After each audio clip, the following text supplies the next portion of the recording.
And did you say there was a dead chicken? There was a dead chicken in the road back there, in the middle of town.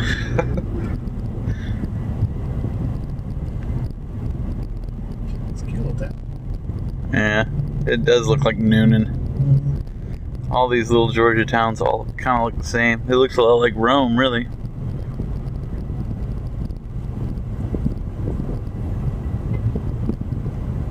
Except for all the Nice looking fluorescent underage girls. granite capital of the world. Yeah. There sure are enough things made out of granite near the city of Elberton.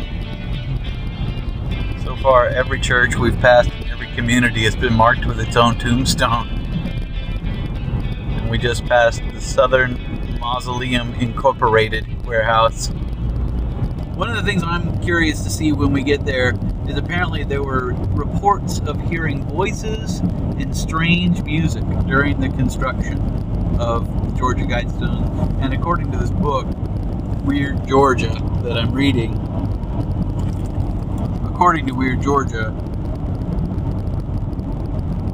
there were also UFO sightings over the Guidestones. Of course. UFOs get around, man.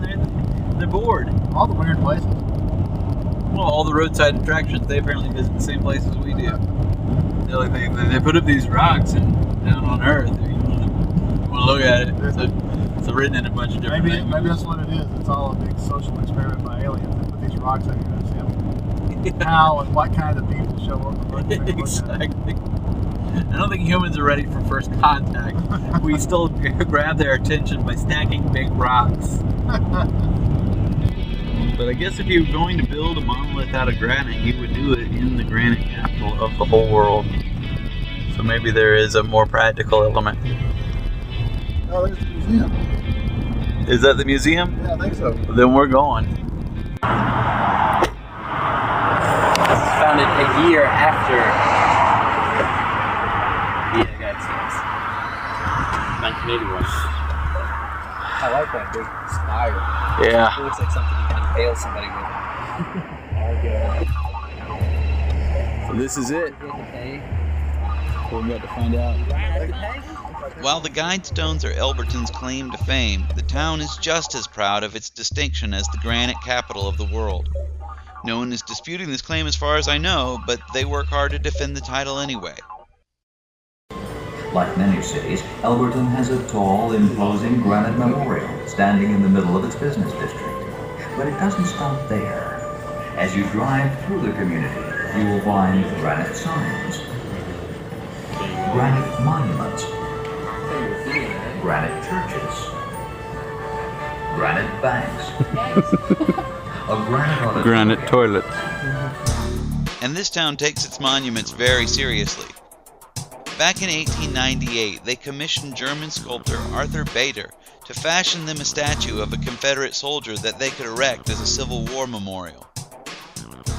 After seeing the finished result, however, the townspeople were so upset at the rendering, which they thought looked more like a Pennsylvania Dutchman than a Confederate soldier, that in 1900 some of the locals tore the statue down, dug a grave for it, and buried it. They didn't think he looked like a true Southern Confederate soldier. Some said he was fat and squatty, and his heavy overcoat made him look like a cross between a hippopotamus and a Pennsylvania Dutchman. They quickly dubbed him Dutchy, and after only 2 years of standing in the public square, some young men decided Dutchy should be pulled down. The literature provided by the museum states that Dutchy was actually buried face down, in the same disgraceful fashion typically reserved for executed traitors. Now just imagine, this is a massive slab of granite. Just bringing it down would have been challenging enough, but taking the time to bury it face down is a true testament to their indignation. But Dutchy was not forgotten.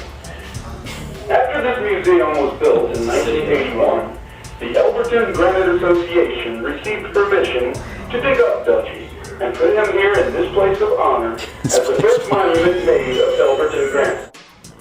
Around these walls you will find accounts of Dutchy's disinterment. It's an interesting and true story. The fall and the rise of Dutchy. Let's look at all that. Man, that got some serious granite. what's our next adventure after the Guidestones? Damn straight. The Elberton County Fair. Man, it seems like it's going on in Elberton. This is the greatest place on earth. Look at that.